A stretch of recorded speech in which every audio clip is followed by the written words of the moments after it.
আজকে খেলার পরিচালক বৃন্দ, আমার সঙ্গে আগত ময়মনসিংহ জেলা ফুটবল ইউনিয়নের সম্মানিত সাধারণ সম্পাদক আনোয়ার জাহান, মুর্শেদ জাহান ফরিদ, আরো আমার সঙ্গে এসেছেন ময়মনসিংহ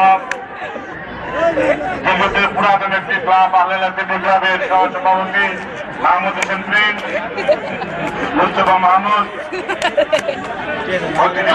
বিভিন্ন পর্যায়ের দর্শক আপনাদের প্রত্যেকে সালাম এবং অভিনন্দন।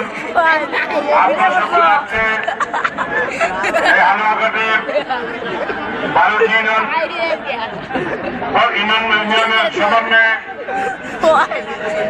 এই খেলা আরম্ভ হয়েছিল। আজকে এই খেলা সমাপ্তি হতে যাচ্ছে।